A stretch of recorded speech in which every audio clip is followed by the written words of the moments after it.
A few days ago, Asmon got banned off Twitch. He got suspended for 14 days. That's not a ban. Ban means permanently gone, hasta la vista, ostracized, disowned, excommunicated, go in a hole, and never be seen again. That's what ban means. Suspended just means temporarily punishment, solitary confinement. You'll be back later. This is just your punishment. And Asmon got suspended off Twitch for 14 days. But I know it's just a typical lingo and I'm being pedantic. But the suspension and ban mean very different things. It's just, once again, a little bit of a tism that I have. But anyway, he got suspended for 14 days a few days ago. So he's probably like 11 days away from being free or something like that. I don't really care about the suspension part because this happens to Asmon a lot of times. Everyone knows that Twitch is biased. What I care about, though, is the reason why he got suspended, which is this clip here, because I quote tweeted this because I agreed with it, and then I got suspended off Twitter for a day. Well, technically it was 12 hours. By the time I woke up and realized it and activated it, then went to bed, it was basically a day. We're agreeing with him. It's cruel, but As 100% has the right mentality. These are invaders swarming into our country at record numbers. They only care about their own self and will use every tool they can. The only way to prevent them is to use language they understand, and that's lethal force. Lethal force. There we go. Nothing too crazy. Minus the whole lethal force, but I'm well aware that's what got me, is the lethal force. I've seen people say worse things on Twitter. I'm just saying. But then I do what I've seen a bunch of other people do. And whenever they get suspended off Twitter, they usually post a screenshot of why they got suspended off Twitter. Well, I did that with this screenshot here, mocking it, saying LMAO agreeing with Asmon and wanting the same border policies that humans have used for millennia gets you stifled. That upside down smiley face. I got suspended for a week. Not like I really post that often, but I was trying to get back in the habit of posting again. So I would try to at least tweet once a day, and my screenshot was going to be my tweet once a day. Okay, well then I guess I'm not going to bother tweeting for a week here. So here's the actual clip from Asmongold for the context of what was said that I quote tweeted with and agreed. Shout out to Metatron for actually having the clip, because there's a bunch of other people that posted the clip and it wasn't the right context. And even though he's actually disagreeing, I don't care what Metatron has to say. I care more what Asmon has to say. Always, this is emotional blackmail, right? Well, you can't shoot these people. They have kids with them. Well, then don't bring your kids. If you don't want to get shot, then don't bring your fucking kids. It's really simple. Yeah, that's the point that everyone's been crying over. Don't shoot kids, which for the legal reasons, okay? Do not shoot kids, okay? Shooting kids bad. You mean you'd shoot adults and deport the kids, right? Well, I'd shoot whoever. Yeah, I like how nonchalant he is with this. I've never been an Asmongold fan. I never cared about him. I care about him in the sense that he's one of the biggest streamers. And he's definitely the biggest political streamer. And he's the biggest right-leaning. I don't fully consider him right-wing. He's definitely got a lot of more modern-day right-leaning points. And he's definitely become a lot more radical over the past year alone. But I still don't fully consider him right-leaning because he's got a bunch of leftist positions too. I probably put him center-right. And then also the fact that the Overton window has shifted. There's two political spectrums in my opinion. There's the modern and there's the classic, the default, right? And the modern day one, then yeah, he would be considered right-wing because having borders, especially a tough border policy like this where you deport people and even possibly use lethal force with them, is considered pretty extreme. But this policy, like I said in my tweet that got me suspended for the first, has been the policy that nations have used since the dawn of time. It's only changed in the past 100-ish years that we don't actually use such extreme, once again, measures. Actually having kids and raising them and not giving them to the state isn't, once again, the normal opinion you're supposed to have as a human. It's only been in the past few decades that we changed that too. A lot of what's considered right-wing these days is just normal human opinion, which is why a lot of guys are just naturally more right-leaning, and women would also be not fully right-leaning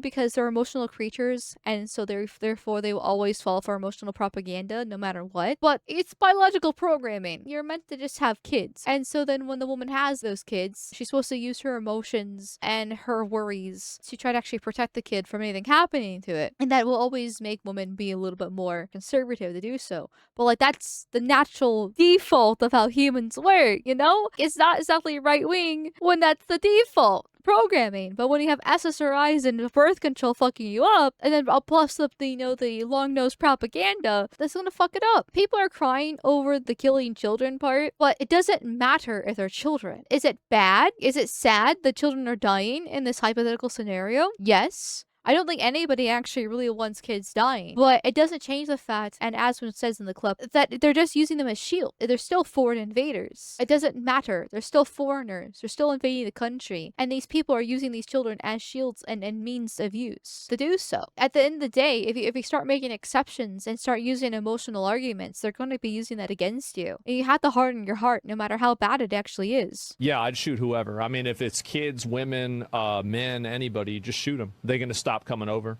Because if you don't do that, they'll use children and women as shields to get themselves over. And then they'll put more women and children at risk because they know that they can use them as collateral so they can get more of themselves over. That's the way it works. That's exactly what they're doing too. The whole reason why the left has the whole argument about, oh, but these poor children, they just want a better life. They have such horrible living conditions in Morocco. And it's like, if you watch the video, those are definitely not children. Those are middle-aged fighting men. But they have this idea in their head because there are some foreign invaders that do bring over women and children, especially when it comes to the Mexican border where they're actually trafficked over. Which, I mean, don't get me wrong, they are victims of being trafficked. But they're victims in their mind, and so therefore they want to save them. Because once again, a woman not having kids is actually going to use those emotions and biological programming to protect kids and project it onto the most next closest weak thing, which will be victims. And that's foreign women and children invading their homeland. And be like, oh, that's so sad. We have to go save them. We have to let them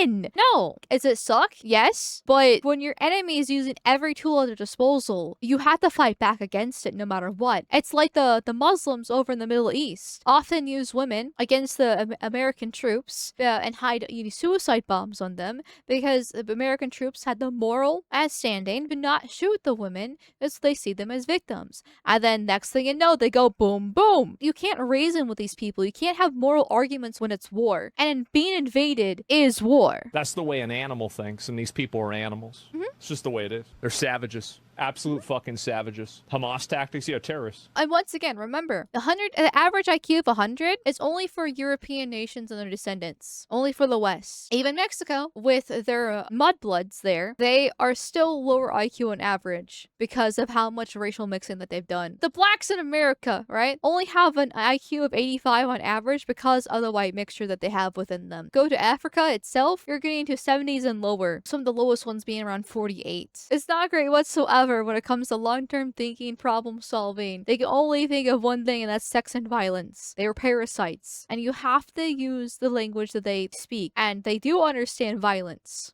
Of course you don't want to do that. Doesn't mean you want to do it. But you have to do what you need to do in order to enforce your borders, man.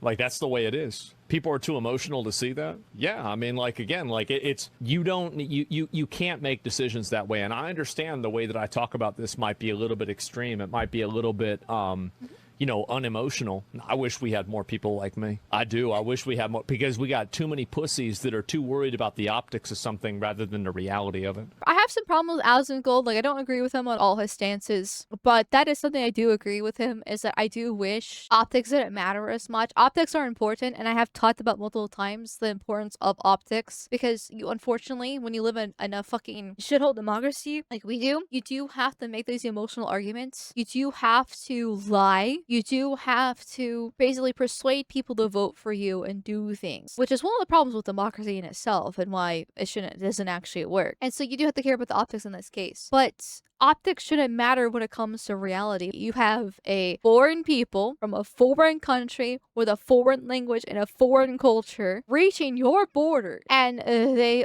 come here, they loot, they pillage, they rape and destroy, and then they don't bother assimilating whatsoever because that's a myth. And the ones that don't cause that much damage just hide in their own communities and try to build a little Mexico or where the fuck they came from in the first place out of it. And then they will leech off your taxes. Even then, it's already bad enough, in my opinion, just from that alone. Not even addressing the cartels and the violent crimes they commit. You just have to get rid of them. India didn't like it when the British Empire was there, even though they built the infrastructure. And eventually the British Empire left. Mexico didn't like it when America was expanding upon its borders and winning wars against it and bringing more of America in. No country likes actually being invaded, but for some reason, because white people dominated the whole entire earth for a brief period of history, thanks to advancements of technology, okay, very brief period, and then they rescinded all of that willingly, which nobody in the entire human civilization history would ever done that before. We were being punished for being basically better. Now they can come invade us. No, no, no, that's not how it works. That's not how it works, okay? We rescinded, we gave up, we said sorry, we paid our reparations. British Empire will literally went fucking bankrupt in their case, okay? Were we done?